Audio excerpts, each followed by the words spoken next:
So at the Design Summit, Michael Riotto, hello. Hello there. Your practice is called MRD.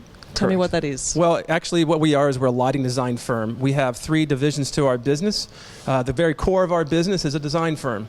The outer core, the next layer out would be build, and the outer layer would be a custom. So that means custom light fixtures, custom lighting controls. So what's the first? Tell me about the first part of your business. The design. So we started off as a design business. It's actually 10 years in business now, and we kind of backed into the design, build, and custom in a way because, unfortunately, this day and age, you're only as good as your contractor a lot of times. Whether you're an architect, whether you're an interior designer, you can put the best plans together and specifications, but it comes down to the guy in the field. So the short version is that we were working with LED when it first came out. My background's theater and entertainment. I worked with Cirque and Cirque du Soleil back in the day as well, and so we had access to the latest technology that was not available for architectural projects. So fast forward to the company starting, and here we are specifying all this stuff that, the LED technology. And again, if you're getting a contractor that doesn't know how to wire it or how to install it, you're dead in the water. So we had an opportunity in 2006 to sort of take control of our own destiny in a way.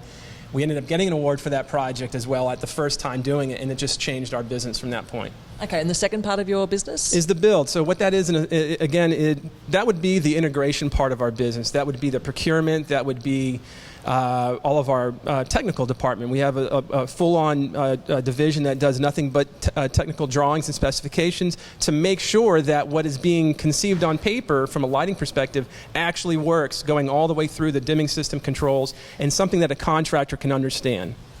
And then the third one, of course, you're talking about custom, and that's something we discussed for the pier. For the pier. Side. Yeah, so what that's probably the bit that you're most in love with, isn't it? It's awesome, actually, because technically it's a custom division. It doesn't have to be a lighting project. 99.9% of the time, of course it is. But it's custom lighting fixtures.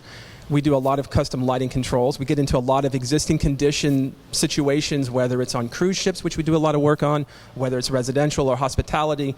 You come up to a situation where there's existing infrastructure, wire, etc., back boxes. You don't have an opportunity or the luxury to rip it all out and start over with new. You have to make do with what you got, and that's how we got into the custom side of things. And what is significant about the way that you work the business, I suppose? There are other lighting companies here in New York, in America, of course. Sure. So what is it about yours that you're operating under? Completely different. I think, there's nothing wrong with the traditional method, which is doing lighting design plans, specifications, working with interiors and architects, handing it over to them and then wiping your hands and going on. There's nothing wrong with that model. I mean, we are very much a niche company. It took a long time to get to the point to where we are now. We are experts at what we do. Part of the benefit of how we got to this point was, as I mentioned a second ago, being involved in the cruise ship industry. If you can work on a cruise ship and you can design and you can build, you can pretty much do anything anywhere. And it's very much a bubble of an industry. So it took 9 hard years, and we're still learning, mind you, but it took a very long time to learn how to do things properly, how to make the mistakes and learn from it. And we were fortunate because it is a bubble of an industry, it's kind of off the radar. So you're going to make mistakes, but it's not like it's going to be front page news in the rest of our industry. You kind of do incubate it. The cruise, it's not like the ship's not going to sail if the lighting fixture's not going to work. So you get to incubate that sort of off the radar, and then now, again, 9 years later, we're sitting over here in Long Island City. All of our business was international, mind you, in all the shipyards in Europe. And now we have all these wonderful architects and interior design firms here in the city that we haven't taken advantage of. So now we're applying that to the land-based projects. So on that note, working with interior architects, working with architects as well, many of whom, I hate to say, think that they can do lighting, but I bet you have other ideas about this. So what do you do to sort of negotiate, to collaborate with them?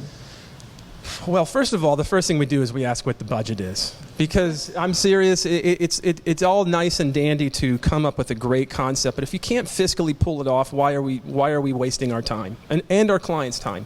So we try to get a realistic budget from them.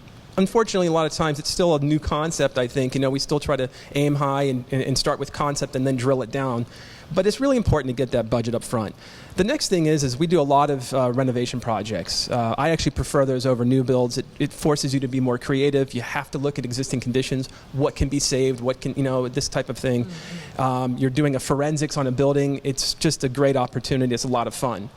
However, getting back to your question, I think really we look at a project holistically. So because we have the design, the build, and the custom divisions, as I was mentioning earlier, we can actually have a conversation with the client, learn what they want to achieve, and give them a real world answer, and help the contractor in the end actually pull it off, because they're the guys that are going to be responsible for doing it. Yeah.